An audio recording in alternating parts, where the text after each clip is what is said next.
I'm David Luberoff. I'm the Deputy Director of the Joint Center for Housing.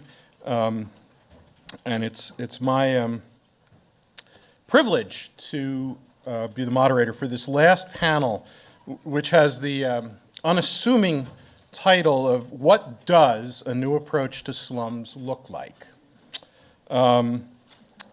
Fortunately, I only have to moderate this, but let me just, in the note that I wrote to our three terrific panelists a couple days ago, I said, as we've discussed, this panel will hopefully accomplish, I listed 2 goals, but there's really 3. First, we have asked each of our panelists to highlight one or a few initiatives that strike them as particularly promising ways to address the issues of slums, or whatever word we're using today. Second, we asked if as they did so, they'd take the opportunity to link those examples with the history, issues, and lessons discussed during the opening keynote session on Thursday and over the course of Friday. And then we also said that in doing so, we hoped that they would take their already formulated talks, but then rejigger them in real time to do, to respond to the extraordinarily rich conversation of the day. And then just because it wasn't challenging enough, we suggested that they do all of that in 8 to 10 minutes. So you can see why I'm happy to only be the moderator. But I am struck, and I think of this panel in a way as the beginning of a pivot to the discussions tomorrow, which will start with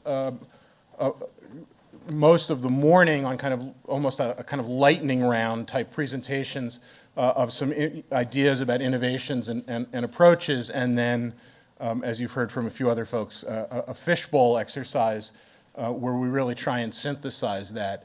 So really kind of turning from this detailed discussion that was kicked off last night, that I loved Mac's formulation of if slums are the answer, what's the question?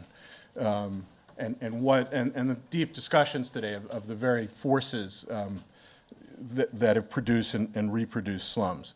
But we do want to leave you on, I think, with some more to mull over, but also on a hopefully a slightly more optimistic note in terms of thinking about, given what we've been talking about, what kinds of approaches, what kinds of examples might kick us off. And I can't think of anyone better to kick off that discussion than Nicholas Yu. Nicholas, as many of you know, is co-president of the Global Cities Business Alliance, and before he retired, he was the senior policy and planning advisor to the UN Habitat, and was in fact the manager of the UN Habitat 2 conference in Istanbul in 1996, somebody who has spent many years toiling and working in these areas. And he's going to share some thoughts with us about really what I see, and this comes in part from my conversations with Nick, about approaches that are successful, that might work, that are sustainable, that might actually work over time, and that are replicable. That we, as Nicholas has said, there are lots of things we know that'll work, but we haven't quite figured out how to reproduce them at scale. So that's the challenge we've put to the 3 panelists, to talk about ideas, approaches that might be successful, sustainable, and replicable. And as I say, Nicholas will kick off that discussion, hopefully keeping to the completely unreasonable time limits we've given them.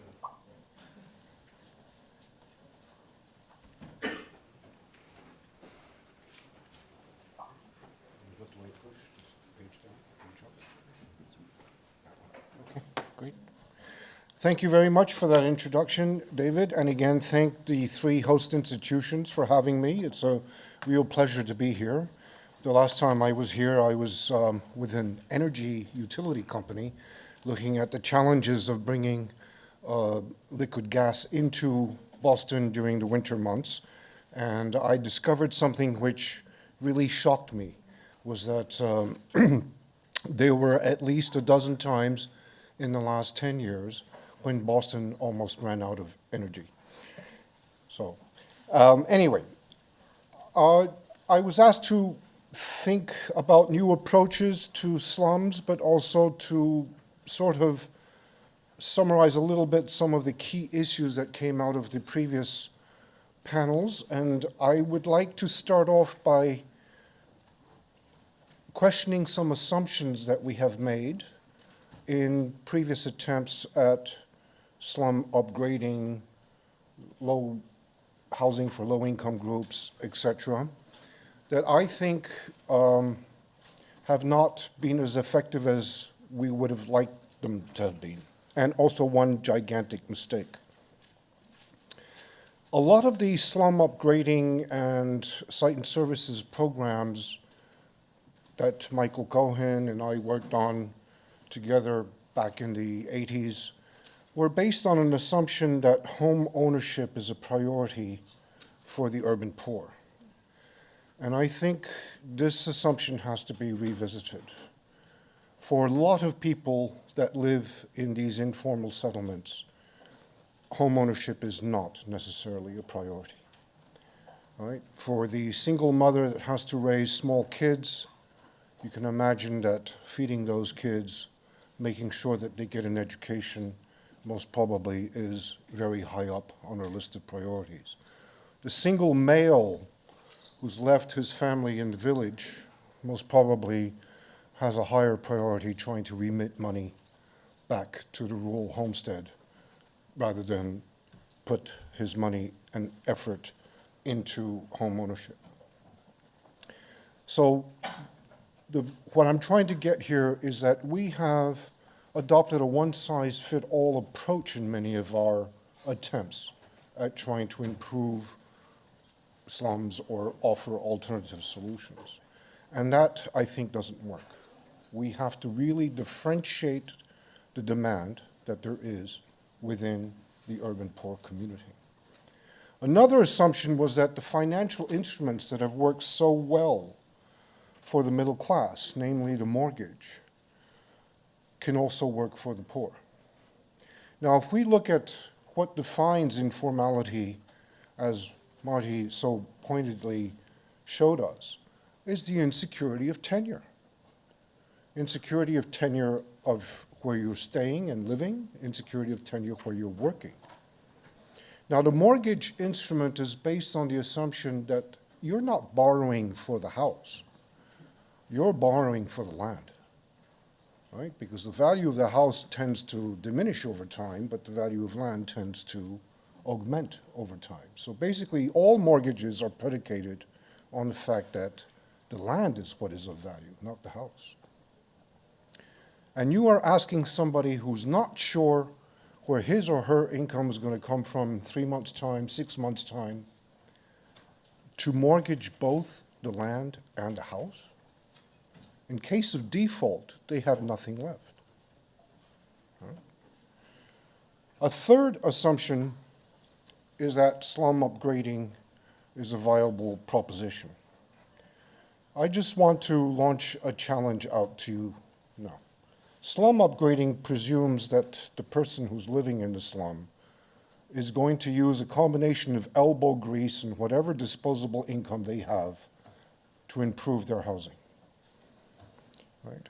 Now, shelter, or housing, however you want to call it, formal or informal, except for billionaires, is most probably the single biggest investment that a person makes in their lifetime.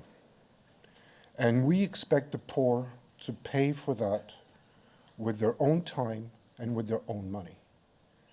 Now, if I were to ask every single middle-class person in the United States, Canada, Western Europe, Japan, to pay cash for their house, I think the majority of the people in these countries be living in slums. So why are we asking the poor to do something that we don't ask the rich to do every day? On top of that, that single biggest investment, whether it be a shack, a mud hut, or a durable shelter is discounted to zero in economic terms. It can't be mortgaged. It can't be leveraged. That person living in informality cannot use their assets to go forward. Right? That person living in Kibera, that person living in the slums of Cape Town, favelas of Rio, has zero recognizable assets. That is the true issue that we're facing.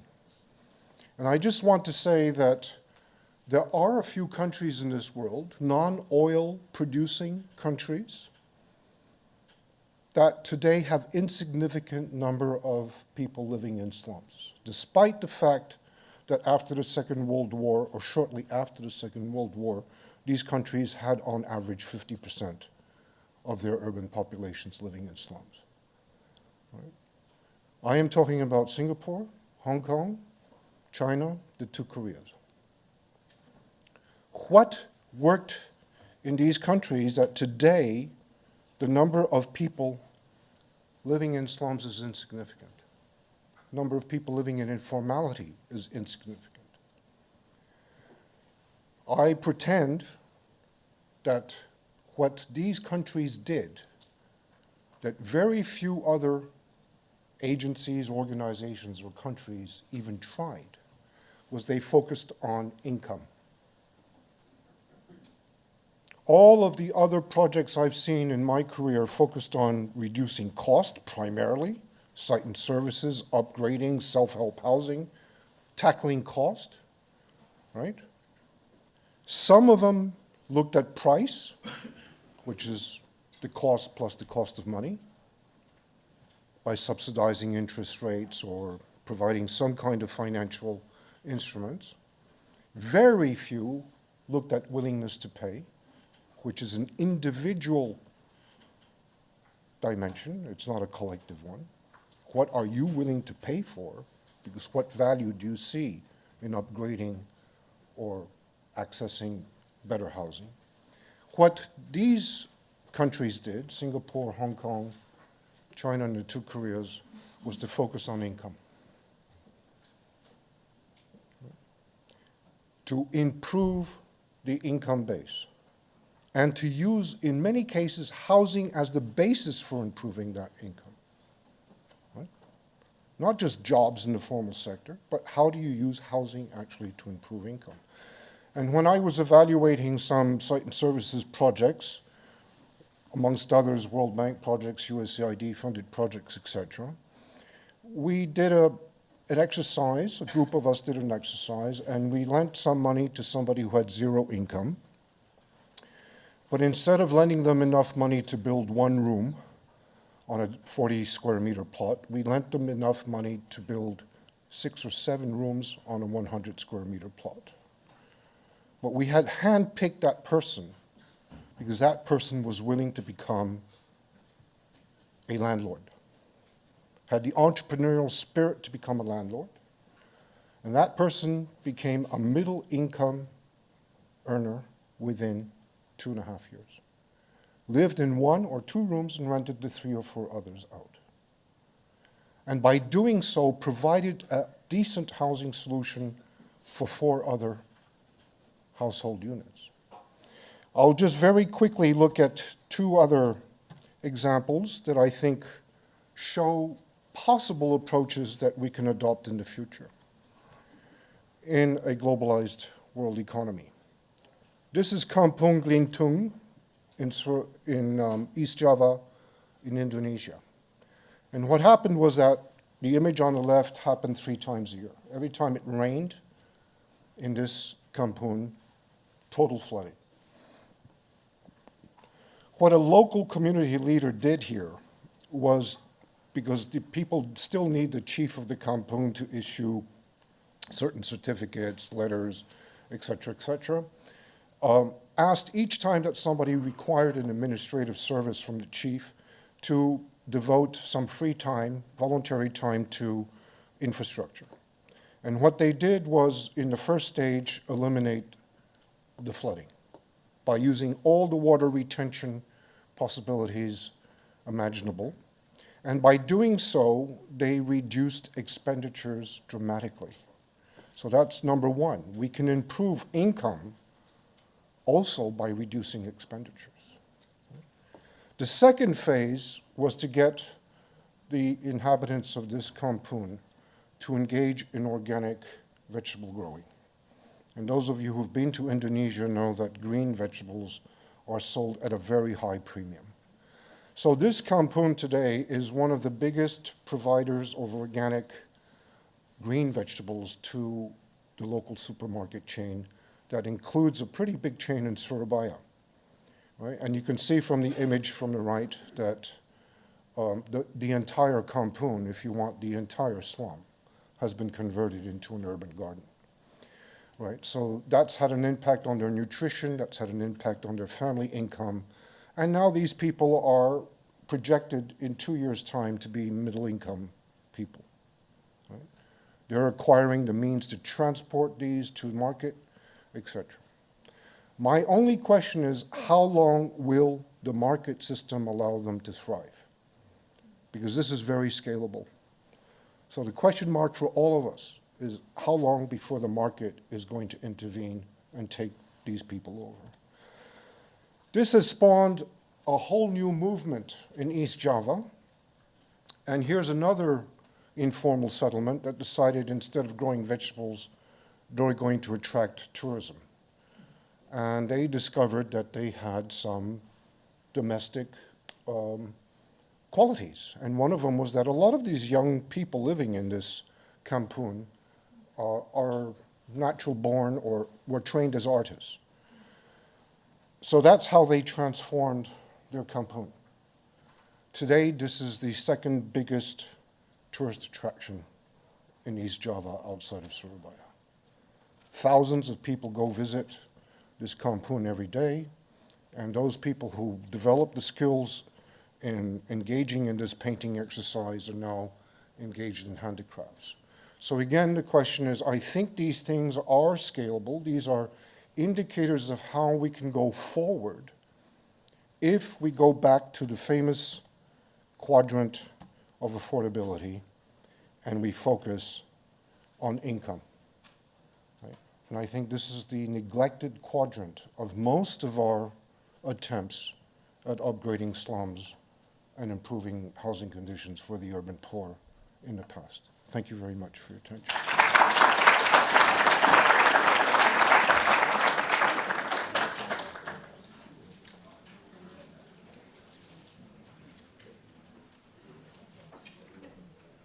When Nicholas and I talked about this before, one of the beauties here is these are both bottom-up initiatives, and I think really respond a little bit to the challenge that Teresa gave us at just before the break. We're going to turn now to Sumila Gulyani, who is currently the global lead for urban development strategy and analytics at the World Bank, where she has held several different positions over the last couple of years, and she's been doing really fascinating work looking in some detail at the long-term effects of a variety of strategies, including, interesting, the sort of sites and services type projects that Michael Cohen was talking about. So, Sumila, there you are.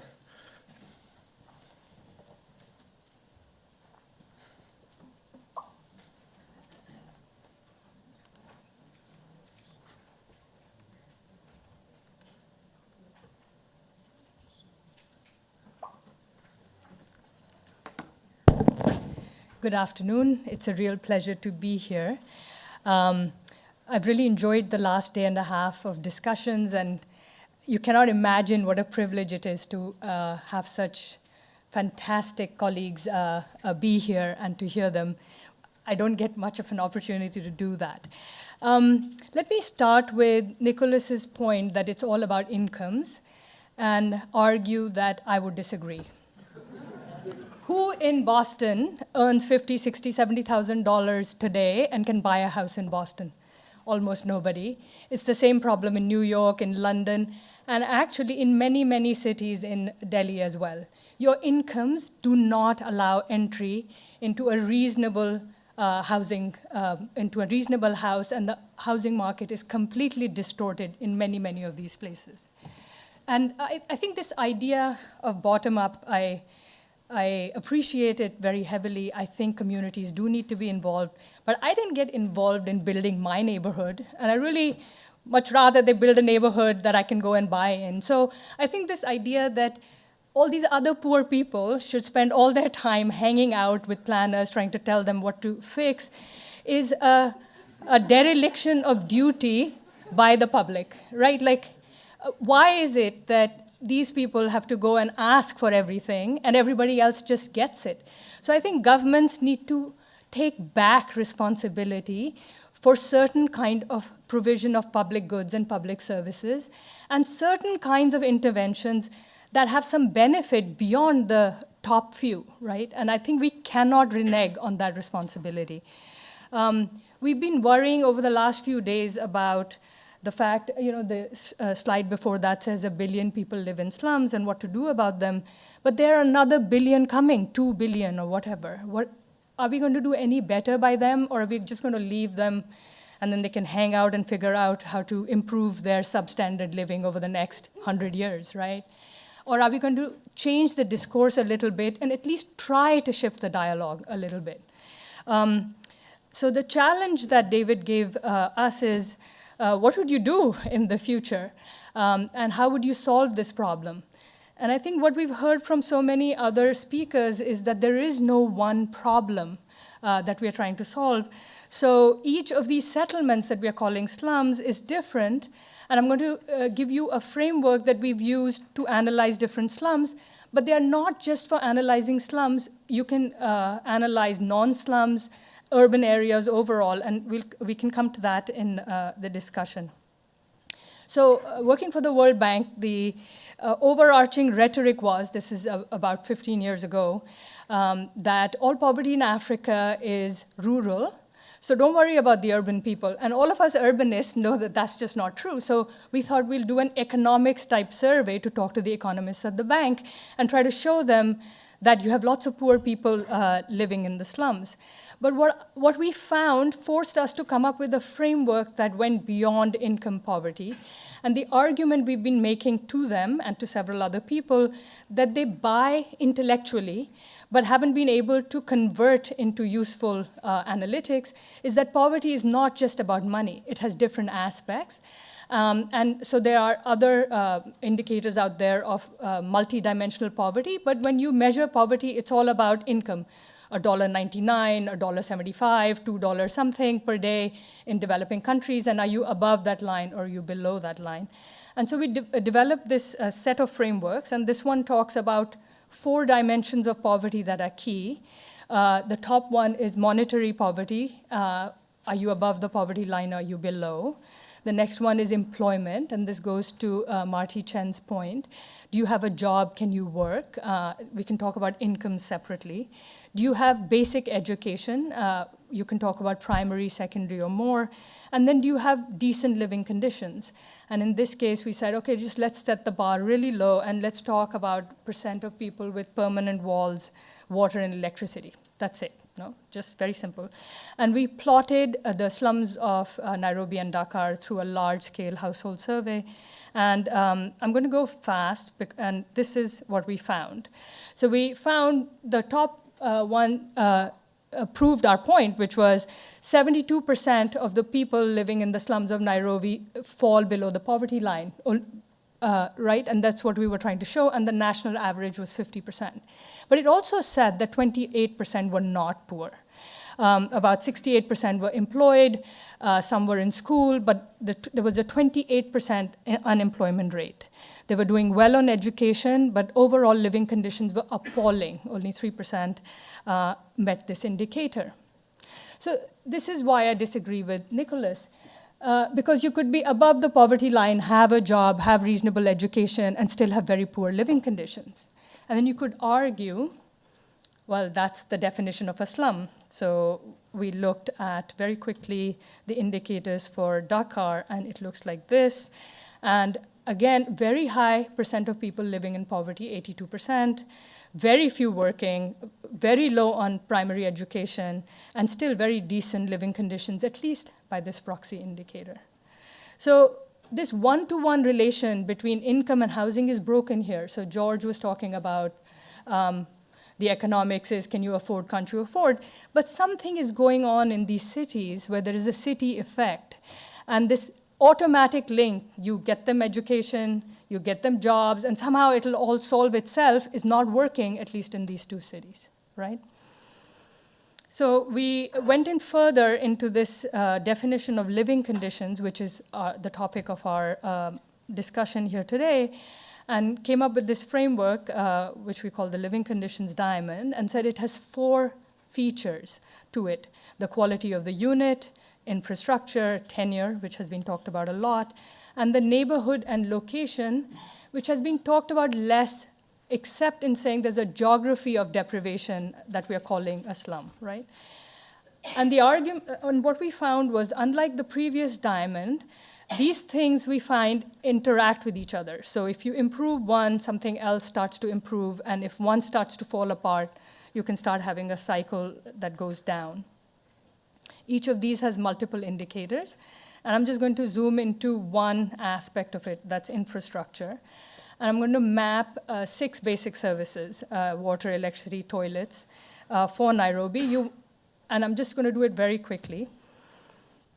So it looks really bad in Nairobi because you want to have a fully shaded polygon, and you can see that it's really, really poor.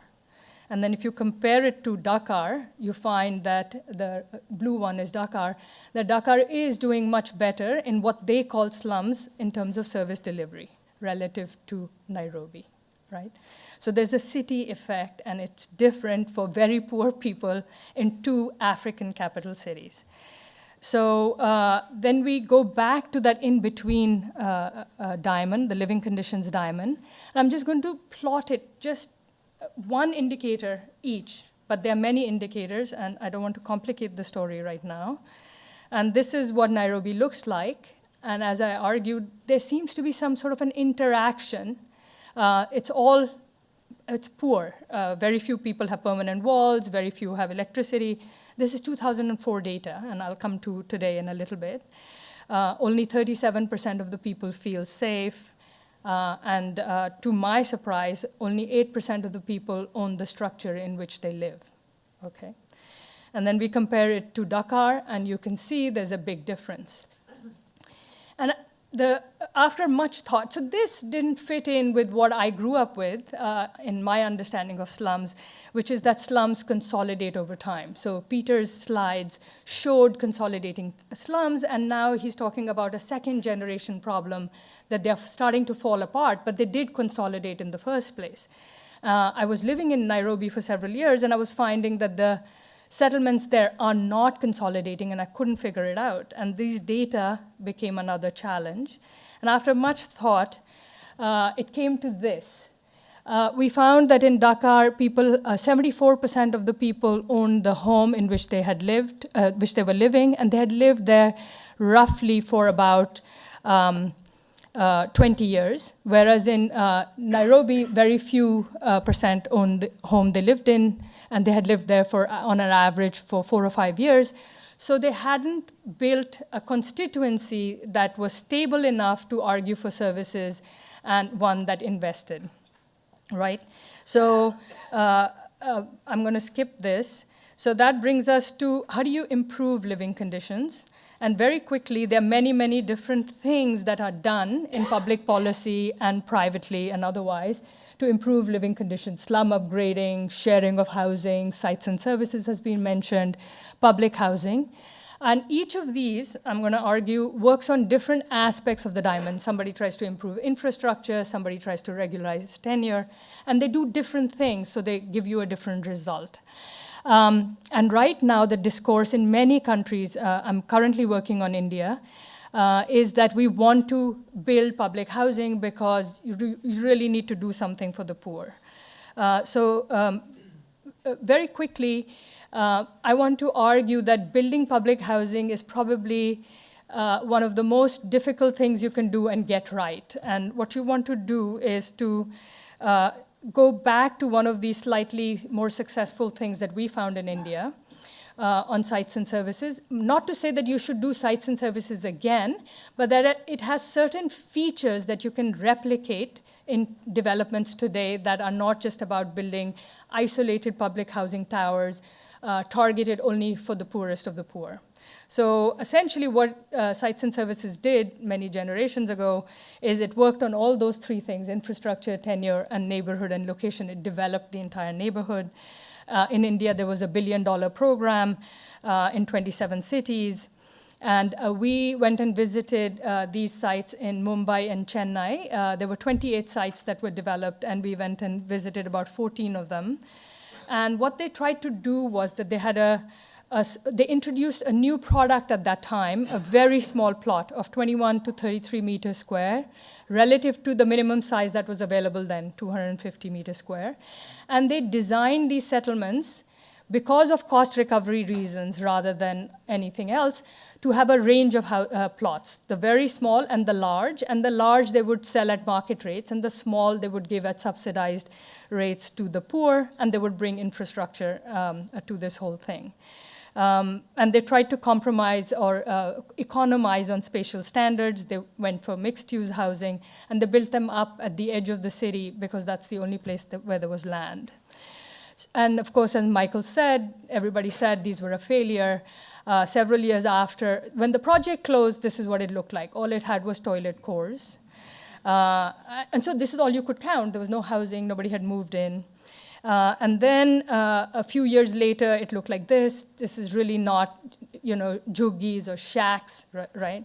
And so by now, everybody in the World Bank and the governments are like, come on, this is really not working. We should abandon this. And then we went in 2015, and this is what it looked like, right? This is in Chennai, and this is in Mumbai. And on the right-hand side is what the original structures looked like in the 70s, and some of them are still there. And over here, how it's developed over time in places like Charkop and Navi Mumbai. So they were mixed use. They planned for having shops and things like that in these neighborhoods. They planned for schools in these neighborhoods, health clinics and all of that, and these things do exist today.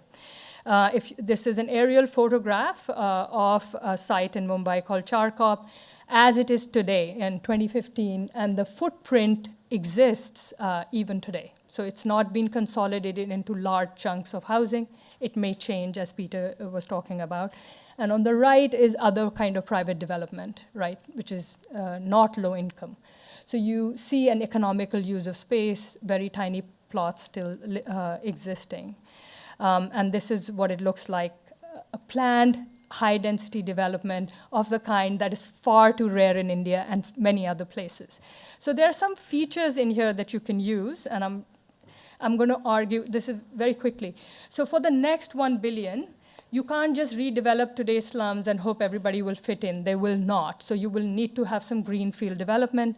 You could leave it to the developers, or you could get involved in what that greenfield development looks like. And even if the government is not doing all of the planning, shaping what it looks like. You need new kinds of affordable housing products. Small plots were one such intervention. And incremental housing takes time. So you have to be okay with seeing messy urbanization for a little while. But what we would like to argue is that neighborhoods are the key action that you need to take. You want to plan for neighborhoods, not for individual housing blocks right now. I'll skip that. And you want to plan and connect these neighborhoods and aim for the right features, like of the kind that we saw in these sites and services. Mixed income neighborhoods that have mixed use built in. They are dense, they are very, very dense. Connected to transit, they have walkability, they're livable. And this sounds utopian, except that we saw these, right? Like, I'm not saying we should aim for them, they exist. And you can, through this, get the kind of cities that we should have, inclusive, compact, livable. By contrast, what we see happening is this. It's just one animation, and then I'll end. You have two cities somebody comes in and puts in a road, then a little more road, then the business as usual is sprawl. Everybody comes in, independent developers convert farmland, you get this. And you get sprawl and not dense development. And what you need to do instead is to start planning for neighborhoods ahead of time, whether it's through developers and planning regulations or influencing it.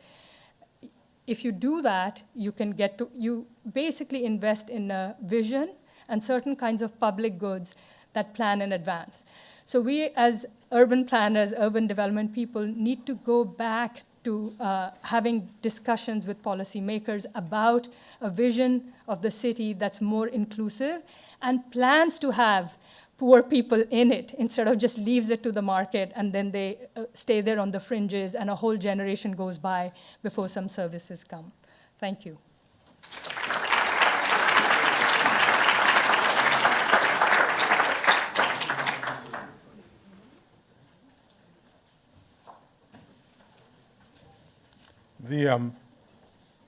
The challenge that's come up many times today is how to carry out that kind of a vision in a sort of true consultation. It seems to me with either in the case of an existing slum, a place that's being redeveloped, and even harder if you're developing a new place. If anybody can help us figure out how to achieve that challenge. Lorena's shaking her head no. Lorena Zárate, our third and final speaker on this panel, who's currently president of the Habitat International Coalition and previously the coordinator of HIC's Latin American office.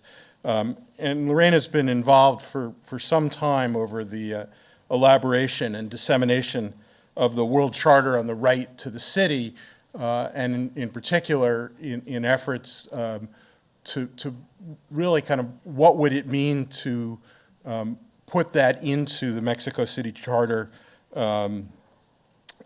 for the right to the city, and how would you actually operationalize that and then deal with, as those of us who are familiar with the Mexico City story know, that the sort of very intense political blowback that might come when you sort of are questioning the way the market forces might want to develop that land. So Lorena, take us through this challenge.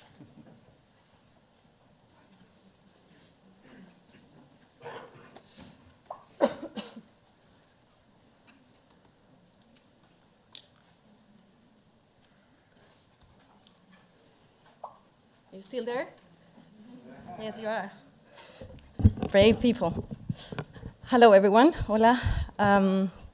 Thank you for being here. Thank you for the invitation. It's, of course, an honor and a pleasure to be here. And it's also very challenging. As you can imagine, being the last person in the last panel of the second day is not easy. And in particular, trying to express myself and communicate some ideas in English. And also being in a highly academic setting. That is, yeah, it's not easy at all, but I'll try to do my best. And so the title of the panel was New Approaches to Slums, and of course, question mark, because, you know, we have a long history, as we already saw. And so what else to add, right, to what already has been said? It's not easy, but I'll try to highlight some things and add some more pictures, and eventually add a couple of ideas to this discussion. So we saw a lot about this, the urban divide, as it was called, by the UN. This picture is very, very famous. For sure you know this picture very well. That's from Paraísopolis. Funny name, huh? Paraísopolis. It's like heaven, the city of heaven or something like that, right? The Paraísopolis in Sao Paulo, Brazil, is just one picture, not two pictures. And we saw in films, in the films yesterday, and several pictures yesterday, that this is becoming a common picture everywhere in the world. And of course, we also know this is not a coincidence, and we have been reminded of the political economy of behind the issue of the cities, and we are actually discussing about cities. Political economy. So what we see in the territory is a consequence of actions and omissions of different actors, but for sure of economic forces. And so if we are the big picture, just keep the big picture in mind. We're talking about growing inequality everywhere in the planet, and a very fast speed, right? Everywhere in the planet, and in particular in the past 10 to 15 years, right? So the very few having more and more and more. So we have to somehow maintain that, big picture in our heads all the time when discussing these issues. Otherwise, we're not discussing reality. And of course, we can discuss this for hours, this picture. What is in that picture? The role of the different actors, the role of the state, and the different levels of the state, and the different actors within the state. What is sanctioned and what is not, what is legal and what is not, et cetera, et cetera. We don't have time for that, but just to keep all those things, to try to keep all those things in mind.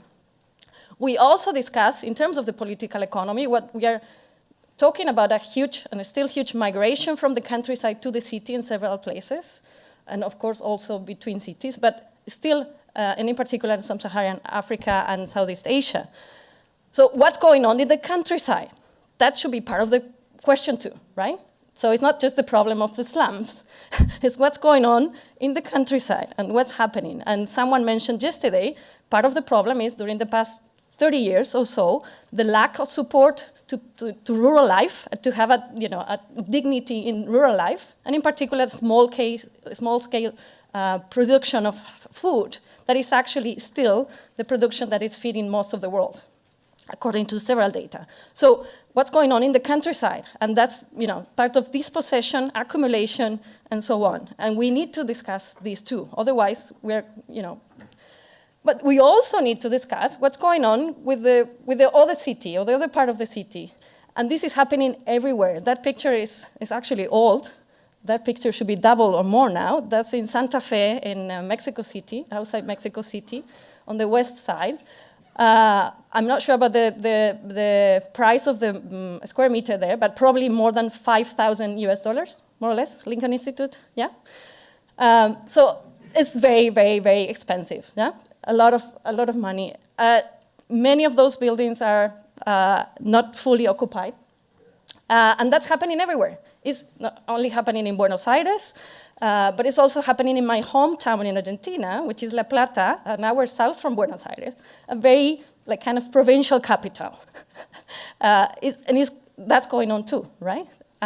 So again, when talking about slums and in terms of the political economy and the big picture, what's going on outside the slums, right? And the massive production and of course the financialization of housing. We really need to discuss this and incorporate this into the discussion. Otherwise, we're not understanding what's going on. So of course, as was mentioned already in the previous panels and so on, this is pushing the prices up everywhere and of every land, not just the high rises and for the rich people, right? Everywhere.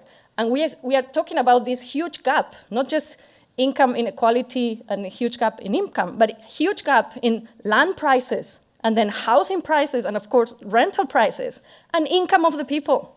That is actually going like that, right? In real terms. And economists know this better than I do. Nobody's really talking about that. So what is the problem?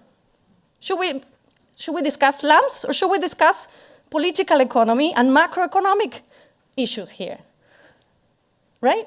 Otherwise, we're not really discussing what is behind the problem. So defining the problem, defining the questions, and maintaining the big picture, while at the same time, as Teresa and many others were pointing out, not losing the particularities and the context and of course the differences and small scale and all that. But we need to keep in mind the big picture. And then the housing solutions, right? Brilliant housing solutions. By the way, it's not a surprise that the World Bank recommendations were behind of many of these housing policies in many countries. So sites and services was part of the recommendations in the 70s and so on, and then eventually they stopped. And then the question is, where else? And we're actually promoting. One of the things, and these Enabling Markets to Work, that famous publication from 93 or 94 from the World Bank, was actually kind of a Bible for several governments, I guess all over the place, but in Latin America at least, in several countries. And actually politicians and housing ministers, they were presenting these housing strategies as something that we're actually inventing and was kind of following a recipe. And that was focusing on financing housing, access to housing. And actually that finance was changing the market system, changing the banking system, but also changing the savings and how you can invest the savings of the workers. And also putting subsidies into that. And that was a combo, in theory, to lower income population, and is not reaching, sorry about that, not reaching at least half of the population in many countries. So you have all the money, all the support, private, public, even works, attending only a very small proportion of the population. And it's creating massive disasters, as you can imagine. Environmental disasters, I will already mention here. The same in Brazil, the same in South Africa. When they started this in Mexico City in 2002, we already knew that was wrong and that was bad in Chile. Because in Chile, our members, our friends are talking about the problem, not the homeless people problem, but the problem of people with actually homes and roofs. So el problema de los sin techo pasó a ser el problema de los con techo. Right? Because the housing policies were actually a disaster, and we're creating basically new informal settlements and new kind of slums in the periphery and making people poorer and so on. We knew that. We brought some people from Chile, and we had them to actually talk with the Mexican public policies, decision makers, and they did the same thing. And then we did the same with Brazil. We actually brought some people from Brazil to Mexico. Say, look at these pictures. You really want to do this again, all over again? And they did it, right? So what's the problem? Really, people, what's the problem? The problem is in the slums? Something is not really working, and we're spending a lot of money, not just money, a lot of the effort of the society, a lot of assets, a lot of things here. I don't need to explain this. Creating environmental problems, creating social problems. The families are divided, people actually paying double, and so on and so forth. And this is all over the world again. And we were reminded, of course, that this is not only a global South problem, but also has been in a historic perspective. And I'm very happy that actually history is part of the conversation, because it's usually outside these kind of conversations. So it was also reality in the North, and is coming back. Certainly is coming back. And we also heard from Jake about this. So, and it's coming back in terms of tent cities, and it's coming back of rising homelessness, in particular for the last 10 years after the crisis. So it's a global phenomenon, has a history, and of course there are differences, but there are many things in common, including how to deal with slums. So the name is coming from English, and it's coming from England, and it's coming from 1812, 1820, England, London, right? And we are all using, or in English, all using that term, and not really being aware of the historic dimension. And the solutions to the slum, and that's New York, up there, beginning of the 20th century, and that's Nanterre, outside Paris, in the 60s. And that was actually in those buildings over there was the new University of Nanterre, and that's where Henri Lefebvre was writing about the right to the city. So it's not a coincidence that that's what's happening more or less at the same time in Europe and in Latin America, but also that the right to the city discussion was framed in that context. So let's not forget about that. So many names, the slums and informal settlements, they don't really catch the realities, and they have very negative implications, as we already discussed this today and yesterday. So many of these settlements, they're still invisible in several places. They don't appear in maps, and they certainly don't appear in statistics. So that's part of the problem, right? So they don't count. And then we have second-class citizens, no investment, no public policies, and so on. But also denominations, like UN Habitat denomination or conceptualization of slums. And I know they're rediscussing this over and over and over again, but usually it's focusing on what they lack, what they don't have, instead of what they actually have, right? So both the historic and the present, more technical definitions, they have very negative connotations. And this is important.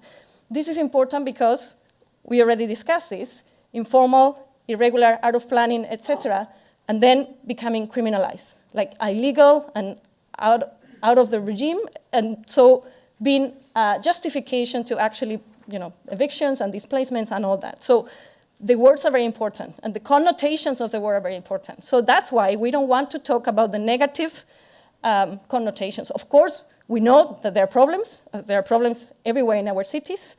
There are lack of infrastructure, of course. There is a problem with violence, so on and so forth. But that's not the definition of those places, and that's certainly not the way we're going to address the problems, right?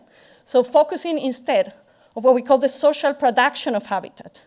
So basically, to say that at least 50% of what we see in the Global South has been made and built by the people, not the market, not the private sector, not the state, not the public policies, the people. In some places, it's even more than that, as we saw.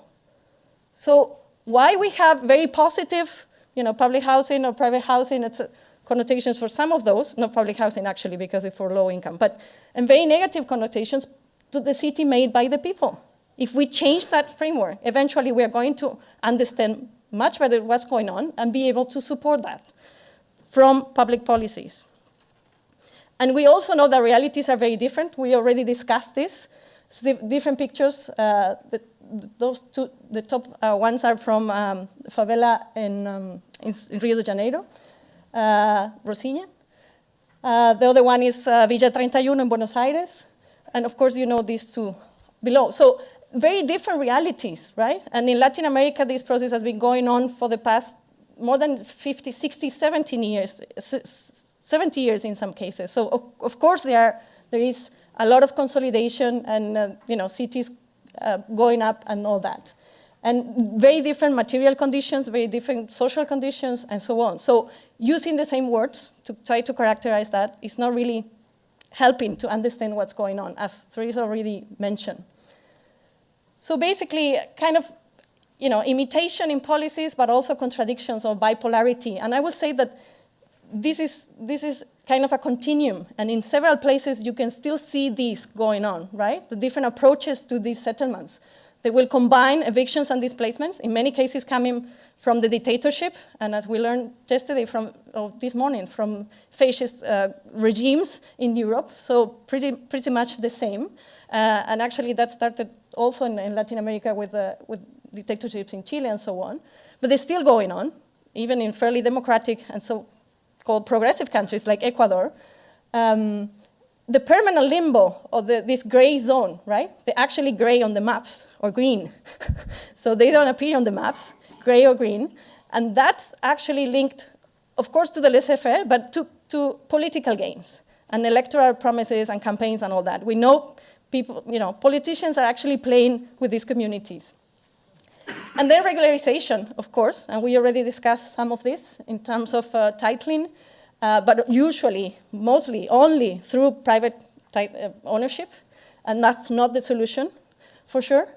And also housing and improvement programs, but mostly neighborhood improvement programs, and not really many housing improvement programs. And where they exist, they're not really connected, so that's part of the problem too. But again, what's going on outside that, right? The affordable housing provision, so not really public housing construction during the past 25 or 30 years, and what's going on with the land and housing market regulation. We should be discussing that, right? And we know that then, of course, the negative outcomes of some very well intended policies. In some places, in some favelas in Brazil, we know that some houses will go up to $250,000, and there are people like famous soccer players that are actually buying houses there because they have a fantastic view of the bay and the mountains and the oceans and all that, and then eventually they use that, a couple of days per year. But that's also rising the prices within the favelas. So a huge pressure, either direct criminalization and militarization of the favela and evictions, or through indirect economic pressure and eviction through these prices that are going up. So different alternatives and different approaches, taking into account the social production of habitat, and some examples all over Latin America, and certainly a big inspiration from the housing cooperative movement in Uruguay that has been working on this for the past 50 years. And that was thanks to a very strong law, the housing cooperative law in '68, the same year that Lefebvre was writing about the right to the city, by the way. But not just the law, but a whole system of public support to actually develop this. So if instead of seeing this as slums, we see this as the city produced by the people, and we can understand the processes and support these processes, the results are amazing. And there are several studies and numbers that you get much better quality. The prices are going up. Instead of the social housing prices, they are going down, usually. And technical assistance from universities and other professionals that can actually provide people to do this in a good way. There's still some self-built, self-construction, and or mutual aid in these communities, in particular the cooperative ones. But of course, it's not just that. So that's why we talk about the social production and not just the social construction of building, right? So the production is actually the control of the process and who is making the decisions about the process. And then measuring, just 2 more slides. Measuring the macroeconomic impact of this, because we know, in the policymakers usually, still a majority of them are men, and many of them are, traditional economists. So they understand about macroeconomics. So if we go and talk about the quality of these neighborhoods and the social tissue and this and that, they don't really care much about that. That's our experience. So basically, we managed to work with some universities to make a study in Mexico City several years ago, actually, but to translate it into macroeconomic analysis. So if you know about macroeconomics analysis of informality in general, and informal housing in particular, we would love to hear about that, because they're usually not part of the studies. So what we managed to show, in this red line here, 1.1% of the GDP, that's the social production of habitat. And it's actually constant. As you can see the other ones, the private one is the blue one, and the dark one, the black one, is the public investment in housing. They actually go like that according to crisis and etc. But the other one, even, and some colleagues did the same in Brazil, even under crisis and huge economic crisis, the social production of habitat and the investment of people in housing will be like that. So 2 more slides, 2 more slides. This and 1 more. About the connections between the local and the global. But because we have been talking a lot about these issues, but not really about the institutional frameworks and the actors behind this. And we have been talking about policies in general, but the role of international actors and international agendas, as well as the role of local authorities, is key. Otherwise, we are not talking about the real picture again, right? And as you know, there have been commitments towards these issues for several years now. And now is a particular one inside the SDG 11 that has to, is dealing with this issue. The same as the MDGs. And actually, some of the MDGs recommendations in some countries, as you know, will translate it into massive evictions, right? Because we need to get rid of slums, so let's do it, right? So we need to be careful what we are asking for and how that's going to be implemented. So several commitments. So the issue is how these commitments are going to be translated into concrete policies. But there is a global commitment and took a lot of effort and was a huge debate, including the right to the city and actually a human rights approach to the new urban agenda. We can discuss this later. But there are several issues now included there. And including the role of some national governments and local governments. Because actually, as civil society, local governments are not part of these global discussions. And they usually don't have a say in those global discussions, and they usually have very little say in front of international agencies and multilateral actors. So if we're talking about a future that is urban, and we're talking about the commitments around the urban development and all that, and the new urban agenda, we need to have at the table the actors that are going to be involved in that. They're already involved in that. So thank you very much, and sorry for taking extra time. Thank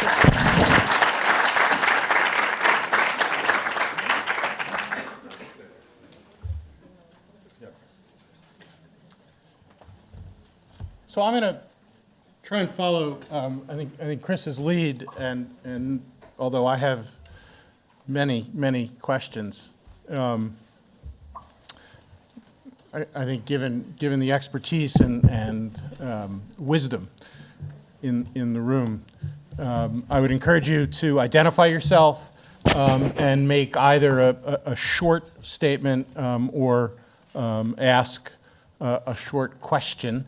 And to remind you, as we sometimes have to remind students here at this university, a question is a short request for information that ends in a question mark. And a short statement is a short statement that ends in a period or maybe an exclamation point. And Mac's going to definitely end in an exclamation point. Could you identify yourself, sir? Yeah, so I'm Mac. So, Nick, you mentioned the four countries you'd mentioned that had really kind of found a way to develop without slums. You said it really focused on income. But if you look at all those countries, they actually also did a massive amount of land value capture. So Singapore, for instance, when they started with 250,000 families in slums, they turned the country into a community land trust. Basically, I mean, if you look at it now, it's 90-something% of the land is owned by the country. They've leased it out, and they've really made it a land trust. In the case of Korea, they used land readjustment at least 100 times to really redevelop areas of the city and fund the infrastructure. So it wasn't just income.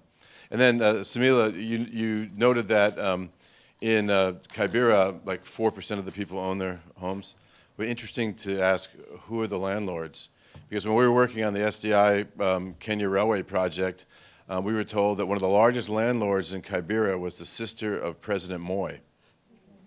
And when we ask ourselves about kind of improving the slums, we might ask ourselves, for whom, right? So why don't we, again, following previous items, why don't we take maybe three, and then we can sort of pick and choose our responses. Anyone else want to weigh in? Here? All right, right in the center. And then I think there was one over here as well. Here.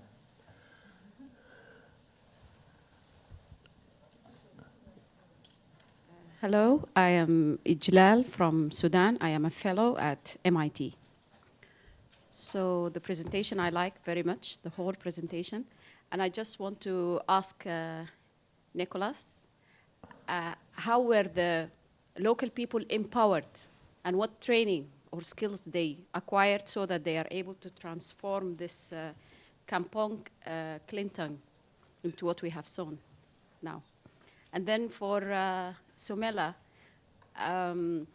don't you think that we have to concentrate on the rural areas so that they become attractive instead of people coming to the cities? We let them go back to the rural areas.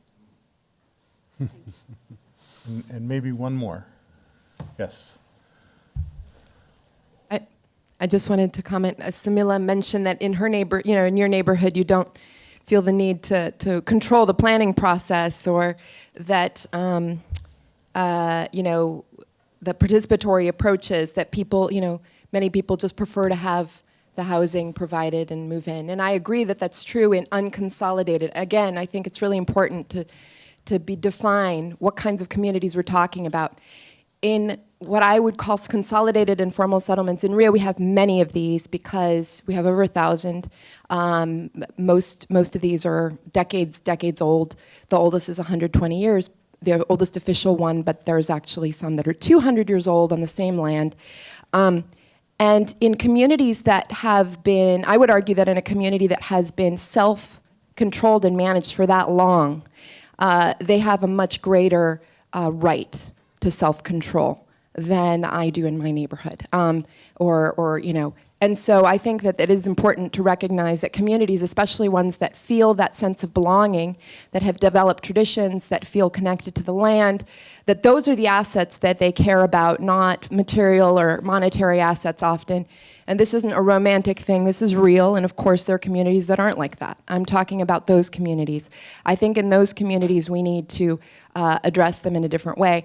We'll hear of a great example from Puerto Rico tomorrow of how they've actually done that very effectively through a community land trust. But anyway, I just wanted to add that in, because I think it's important to recognize that communities that are consolidated and established and historic have, I think, more right to that kind of control. Okay, so we have Mac's point about the strategies in the places Nicholas cited, also including a housing agenda, a question about who the landlords are in places that lacked infrastructure, how local people were empowered, the role of rural areas. I sort of took away from your point, how do we think about places in a sense that haven't coalesced, that, and particularly these places where people haven't lived for a while. I probably missed a few points. Nicholas, you want to start us off by responding to whichever pieces you want to respond to? Okay, I think, Max, you're absolutely right. The land value capture, the land readjustment in Korea, and to a lesser extent in Taiwan, were critical to the success. But that's exactly the point I wanted to make, is that for whom, right? All this created wealth for the people who were living in slums, because from one day to the next, they moved to a tangible asset, right? A bankable asset, and this was critical in the whole process. The same thing is in China, but except it's the real estate developer that has to provide the solution and has to cross-subsidize within a single housing estate, overpricing for the rich and using that to pay for a housing solution for the poor. But Nicholas, I think, I'm just curious, let me just add into this, all of the examples that we're discussing were arguably not democratically governed. I mean, China, South Korea post-war for quite some time, Singapore, maybe. And I'm just wondering how you think about sort of democratic governance, given a lot of our discussions about citizenship. I could also take the example of Vienna. I could take the example of Austria, where the same thing was applied, right? Vienna is the single biggest landlord, owns 78% of the housing stock. So they control affordability in housing entirely. And that's a democracy. I mean, it's a capitalist society. It's a question, I think, the conclusion that one of the takeaways from the East Asia example, and in the case of Vienna, which I followed for over 30 years, is the critical role of the state. Right? It is the critical role of the public authorities. Are you serious about providing a housing solution for limited income people? I think the other mistake that has been made in many cases, and the examples the photos that you showed, is that instead of subsidizing people, we subsidize the product. Right? And the case where the product was reasonably well designed, we don't know whose hands it ended up in. And in a case where the product is not very well designed, it remains empty. So basically, are we talking about a people-centered approach? Are we creating wealth that can reach the bottom 10%, 5%, right? Which no international organization has ever been able to do, but that Korea, China, Taiwan, Singapore have been able to do. Right? And I think it's all about creating wealth. Which instruments, land, policies, subsidies, rental income, allowing people to sublet, etc., are all sets of policy tools and instruments that are designed to create wealth for those who traditionally do not have access to the instruments that will allow them to create wealth. And I think that's the key takeaway. But the state has a fundamental role to play. I think regarding the Cancun question, my understanding is that it was a question of guiding the people to do what they already knew how to do. A lot of the people who, in East Java at least, living in the Kampuns, are not people who have been living there for 20, 30 years. They're people who migrated within the last 10, 15 years from the rural areas. So they knew how to engage in agriculture. It was a question of guiding them to do the first initial step, which was basically using your elbow grease to put in some infrastructure that will prevent the flooding. And once they retain the water, what do you do with that water? The composting of organic waste, etc., into compost was something that they knew how to do. They knew how to plant vegetables, and now they're going into other areas. They're going into animal husbandry, etc., etc. So it's a question of tapping into the knowledge that the community already has, but allowing it to come to the fore, right? Which previous leaders have not done. This was a community, this was a person living in the community who led this whole initiative. But now what has happened in East Java is a movement. As you saw in the other picture I gave, it was a different slum. They decided to take an artistic approach to upgrade their settlement, and has become a prime tourist destination. So I think it's all about, here, it's all about thinking outside of the box. What can we do what we already have? How can we make use of the intellectual and know-how assets of the people? I mean, we always assume that these people, I mean, if we take what was said before in previous panels, these are entrepreneurs. They're working in the informal sector. They're working as entrepreneurs. They're not salaried workers. They're making things, they're producing things, they're recycling things permanently. They have skills.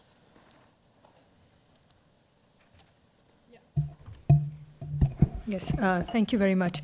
Mac, you're absolutely right. In the slums of Nairobi, for example, it was 8% home ownership at the time. And subsequent research shows that the tenancy is the predominant form of housing in 14 out of 15 Kenyan cities that we studied. So we studied about 15 of them. And so Kenya has a land ownership problem.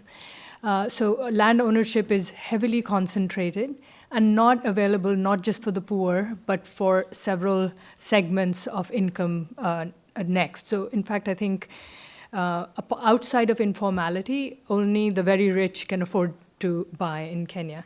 So in that kind of situation, something about land, something has to be done to make land available for a larger swath of society, and that requires government action to make it available.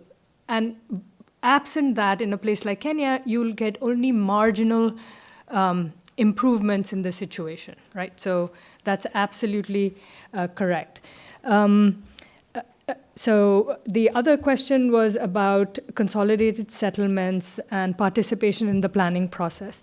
The argument I'm trying to make is if the current approach to housing stays, which basically says whether it's in redevelopment or whether it's how we allow planning to happen or new development to happen, there will be no room for the poor except in the most marginal of places, and we'll just see the same previous 100-year of history repeated for the next 100. So what I'm arguing is that we need to re-enter this dialogue about the fact that in several of these countries, there's going to be a massive growth in the urban footprint. And if we engage in that dialogue, we can talk about what kinds of products, policies, programs, regulation will allow for housing and plots of land and different kind of housing to come to be allowed for people to actually participate in the process of building because they can actually buy a little piece of land instead of just squatting or going to absentee landlords to buy, to rent a shack in Kenya. So what I'm saying is we need to elevate the dialogue back to that level and not leave it entirely to the market. And Nicholas's point about these 4 countries actually had strong government intervention to make land and services affordable. So the structure is where, so when you presented, I thought what you were talking about was household income or individual incomes. But in your responses, you're talking about how the governments used national wealth and instruments like land value capture to make land and service land available for people so that you don't have slums. So in the other countries too, you need to lift this dialogue. And so my argument is not against community level action. I'm saying that alone will always just be about a fight against this big stream. And that big stream needs to shift so that the fight becomes about better conditions for more people within a framework where there is some access to land and services and things like that within the city, as opposed to just in the periphery and things like that. So that was the point I was trying to make. Lorena, I'm interested to hear your thoughts on this, and I was just thinking about if you want to maybe draw a little bit out of the Mexico City experience to illustrate both the potential and some of the challenges. Well, a couple of comments, yes. Thank you. One is actually an offer to you in particular, and to do a kind of an analysis of the diamonds you were presenting there from a human rights approach and a housing rights approach. Because I think you're very close to get it, but still there are some elements there missing. And why is this important? This is not romantic, this is not just old-fashioned, and this has political and policy implications. And as you know, human rights are part of the fight for the redistribution of power and give legitimacy and voice to those who actually, they don't have legal rights in several regimes, right? So if we're talking about power and redistribution of power, and then policies, and try to get the policies right, of course there is not one model, there is no recipe, and we are humans and we are going to fail. But the issue is trying to do the best, the better way, and actually learn from those failures as well. So I'm offering that to work together to actually try to do an analysis on that. And on that note, the special rapporteur, the UN special rapporteur, which is on the right to adequate housing, an independent expert, Leilani Farha, a Canadian woman, she's actually releasing a new report and going to be presented at the UN on slums, actually, on informal settlements from a human rights approach and a housing rights approach. So I think of course, there are plenty of things in there and policy recommendations that we will be happy to try to work together on this. So the problem is huge. We all know this. The solutions are not going to be easy. But going back to the issue of land policy, a quick remark on this.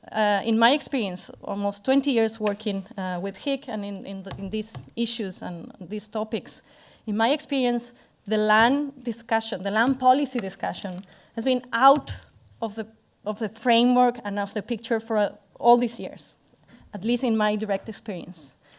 I have to say, even with the public officials in Mexico, they will do the diagnosis, and the first thing on the diagnosis will be, we have a land market that is not working, and land is the number one factor, blah, blah, blah. And then the next slide would be the policies they are promoting.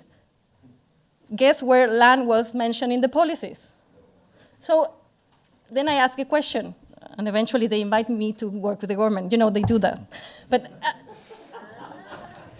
not to work with the government, to have some. But anyway, something is really wrong there, and huge contradictions. But I have to say that I have been seeing this topic of land policies and actually control and public control. And someone was talking about the public sphere and the public realm and the need to actually go back to these discussions. The land market control and regulation coming back to the discussion. And very, very, very clearly this year in Malaysia and the World Urban Forum, that was actually part of the discussions in several roundtables. Some of you were there, actually. And for us, it was a surprise that these topics, talking about evictions and land market regulations and all that, and there weren't civil society representatives. We were just part of the audience. There were other institutions and national governments discussing this. So I'm not sure that's, hope, but certainly something is shifting. And the fact that the common sense is shifting, that we really need to re-enter this conversation from another point of view. So not business as usual and all that. So finally, the issue of land ownership. Of course, we're talking about heavily concentrated land markets. In Argentina, I think it's 8 to 10% of the population that will own the majority of the land. And more or less the same in different countries. Of course, we need to discuss that and to discuss distribution and redistribution and so on and so forth for sure is complicated. We know about the agrarian reform, we know about the urban reform and all that. But we also need to bring into the picture that the majority of the people in Switzerland and some other European countries are actually living in cooperatives, in housing co-ops. And they are fully capitalist systems and economies, and people are, middle class, upper middle class, and they have a decent life. And they have access to credit, they have access to rights. You can be a tenant, and you can have a fantastic life. So what's the issue about the private ownership? So it's really the cultural imaginary, it's all the rights and entitlements are attached to it, it's a promotion from someone that is, we know that that's the basic rule of the market, the capitalist market, it's private property. And the problem related to that is not only economy, but it's justice. So we want to promote a human rights approach to this, and then you face, even you get the right planning and the political will, and then you need to face with the judges, right? No, private property is first. So you people, you're all legal, you need to go out, blah, blah, blah, eviction is fine. So something is really wrong, right? And it's common sense. I mean, it's really common sense, but everything is working towards that. So as far as we are not challenging those issues, and of course professionals and training and the role of these places like this one. If we are really wanted to change business as usual, we need to change the training of our professionals. We're talking about complex issues, difficult problems, and we're trying to solve them through very sectorial approaches, through the training, but also through the very subdivided institutional frameworks, right? The housing policy, the economic policy, and this and that and that and that. So if we don't change that, very little is going to change. Thank you. We have just a few more minutes. We started about 10 minutes late, and I'm going to take 5 minutes of those back and aim to have a break at 6:05. So why don't we again take 2 or 3 comments, and then perhaps rapid responses here, and hopefully rapid comments. And to remind you that we will all have that chance tomorrow. Martin? A very quick comment, just to reinforce the, if we're talking about land and you talk about, well, cities are growing upwards nowadays, right? There is no way of talking about the scale of the urbanization in a flat way. This is too expensive, blah, blah, blah. So this is something that is already happening in many places. You don't have to acquire all the land. The public may be the owner of all the building rights. You can distribute the building rights to all landowners that you have the right to build an FAR1. All the rest is public patrimony. And this can be done with densification, changes in land use regulation, in zoning, and conversion of land from rural to urban. This is putting in the hands of the public an immense value of land that is actually used. And these are the land that people are having to pay nowadays. I just want to make this comment because this is part of the solution, I have to say. Exclamation. He gets an exclamation point. Yes. I just have a question for Sumila. Your present, the use of the diamond and the mode of analysis seem to me to be very elegant. I was wondering whether you're actually able to use that when you're talking with countries, and is that something they actually use as a technique? So land value capture, can graphics, new approaches to presenting information. Yes.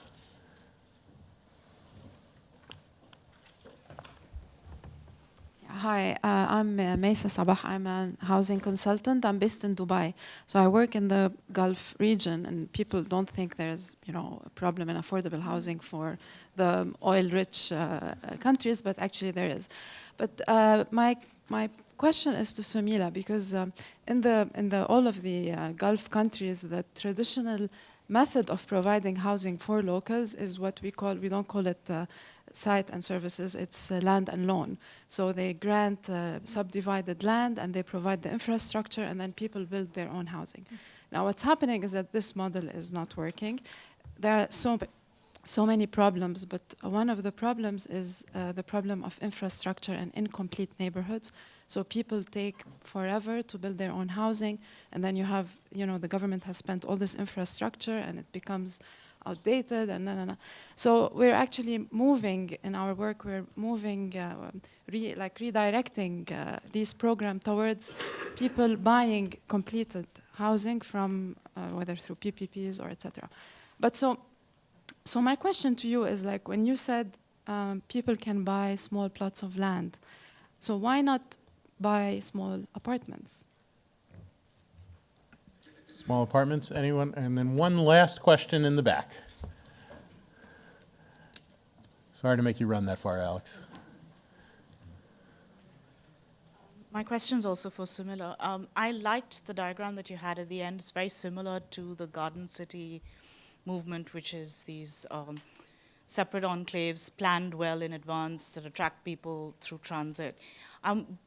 But if you're thinking of the next 1 billion people who are going to live in the slums, how would you then respond to questions of density and organic growth in existing brownfield sites, where cities that have the traditional centers of livelihood and jobs are still very strong centers and would still demand growth? And then you'd still have organic, informal development close to those areas and close to the jobs. So how would your model then respond to that? Thank you. Really, you're very popular. Okay, thank you. Mike, yes, actually, this research that I showed you is a little bit old, and there's new research after that. But when we did this, I was at Columbia, and I kept telling my colleagues at the bank, I had left the bank, and I was at Columbia University, and I kept telling them, I think we know how to I think we have a solution to this slum upgrading problem that hasn't been working so far in Kenya, and we know how. And they said, no, it's too complicated, you go. So I actually moved to Nairobi. And when I got to Nairobi, for 13 years, we hadn't had a single, or 11 years at the time, we hadn't had a single new urban operation in Kenya, any kind. So we showed these diagrams to them. They were horrified that their slums were so much worse than Senegal slums, right? Like, they were like horrified. They said, what? So I showed it to the Secretary of Finance, right? The housing people are all, sort of kindred souls. So we actually managed to put together a $100 million program of bank financing, where the Swedes put in another 10 million, and then the French another 50 million. And that program is just about to close, and they're starting a second generation. So what was that program? It was a national slum upgrading program that worked in 15 cities, and they are going to go for a next phase. And this is a place where you couldn't enter some of these slums. And the participation in that was voluntary. So the communities had to organize, they had to decide whether they wanted to participate, they had to prioritize their investments within a budget envelope, right? So it took a couple of years for it to actually get started after the loan was signed, because the community process took time. So so that's what happened there. And it was very compelling to the Kenyans. So they were like, no way are we going to see this again, right? But what it also showed, and I showed it in Senegal as well, and what it was showing was, why were the houses doing so well in Senegal? Well, there's a whole remittances story in Senegal. So if you have property rights, and if you can lobby government for services, then you can invest in your houses.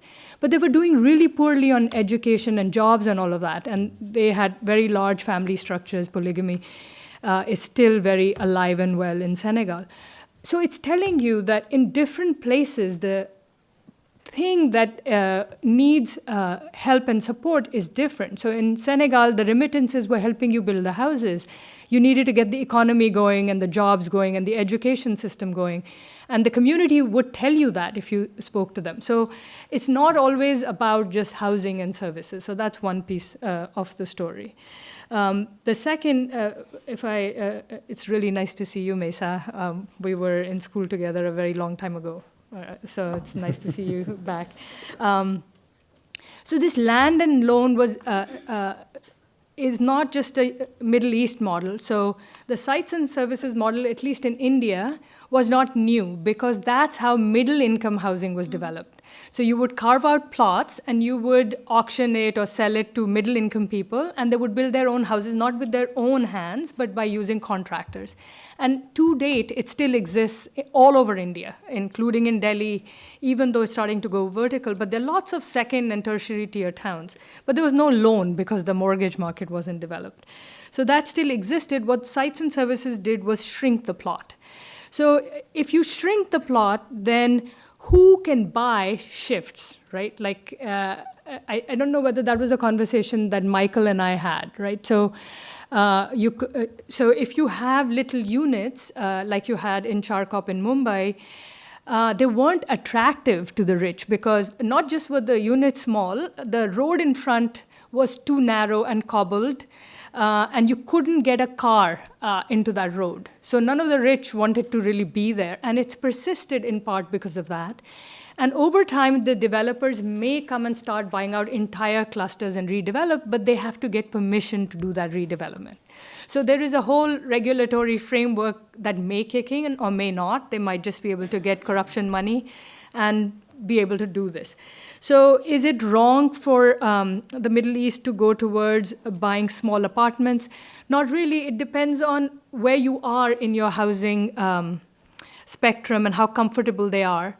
What this small plot thing allowed to happen was for people to literally still have a shack if they want, and the front of it is a shop, right? And they haven't made it, but others have. And some of this has been sold, but not all. So we were able to find some of the original tenants there. So, but in any apartment building setup, the redevelopment becomes much more problematic. So what's happening in Singapore is, after 20 or 30 years, they have a new tower in which everybody there has to move. They have to pay more to move there, and then they redevelop that tower. So I don't think in many of these places we figured out what is the redevelopment cycle, like Peter was mentioning earlier today, that they're falling apart, and because there's a fragmentation of ownership, it's hard to redevelop. In a place like Delhi, where there are individual plots, developers have come in, and you don't have to have any capital. You have a couple of stories, but your FAR is 4. So the developer says, I'll take 1, I'll redevelop your entire house, I'll put in the cash. And there's a whole destruction and redevelopment going on throughout urban India in that process. So you have to figure out where it is, who it serves, are they fine with that? So that's one piece. But the last thing on this concept, that on the housing going vertical, we have to remember from that living conditions diamond that the unit is only one part of the story. So if you just focus on units, and if government policy just says, I'm going to build vertical towers for housing, that only for the poor, nobody else can go there, and I'm going to target very narrowly, and nobody can have shops there, then you're creating vertical ghettos like you had in Chile, right? So I don't understand what about that is not evident 30, 40, 50 years after this experiment. So it's about creating neighborhoods that have some mix, that have some ownership, some tenancy, and instead of only ownership, only tenancy. In the US, a lot of it was only public housing with only tenancy, right? So you never had families who, the minute they got money, they moved out because you didn't want to stay in that public housing ghetto. So you have to think about, so this is where I found that living conditions framework diamond helped me think through lots of policies that I had seen, and I couldn't quite figure out what I liked or didn't like about some of them. So now I have a better tool for myself on that. Kimberly's point, how do you think about density in existing brownfield? So a whole process is underway. I think Sheila can talk about it. Mumbai is trying to do brownfield redevelopment. Slum upgrading is happening in that example in Kenya, but also in Tanzania. In Vietnam, there's a national upgrading program going on. It's all about bringing in services and allowing, and the minute you bring in services, it densifies. It goes from 1 story to 2 or 3 or 4, and many more people come in. So actually, when you bring in services, you have to imagine that it's going to densify. And what we are seeing is very high densities. I didn't show you the back of the envelope calculations on Charkop in Mumbai, but Rahul was telling me that he has also done some metrics on some analysis on this, and these places have densified immensely. So you should absolutely do redevelopment for densification, but the problem that we are seeing in certain places in, say, Delhi, is that the redevelopment is all about housing for the rich in the city center and fancy malls, right? So the level 1, 2, 3 housing, even for government employees, is not there anymore. And they are just these beautiful tall towers with very fancy shops and malls right next to it and commercial spaces. So in that redevelopment, what you're doing is just kicking out the poor. And what you need to do is, while you're developing, you have to keep some of these poor in central areas. So this logic that all land should be at its highest use, it's never best use. So highest use is all whoever can pay more. So I think you have to retain some of it. 4 things that we consider make a city vibrant and diverse, both economically and in uses, instead of just leaving it to become more and more only for the rich, which is what you're starting to see happen way too much in the US, in London, right? Basically, all of these places are more and more market, and the market is absolutely not interested in serving the poor. Just too much trouble. And so when you have a requirement on the Upper West Side, this was in the New York Times a few years ago, to have certain units that are controlled, they had a back entrance, because the rich didn't want to mingle with the poor, right? So you have a backdoor entrance. There was a huge... Yeah, so you don't have to see the poor people. I'll stop there, right? It's just amazing, right? We've run well over our time. You have been enormously patient. Sumila, I particularly appreciate how you've been able to weave many of the threads of the day. It wasn't even part of the impossible charge I gave you. And listening to you, I was thinking about that you were also pulling together, Nicholas's, I think, incredibly salient, important point about focusing on people and on their lives and their need for income, and Lorena's really, I think, underscoring what happens when you start to think about these issues as a basic human right. And you did a much better job of summarizing it than I ever would have.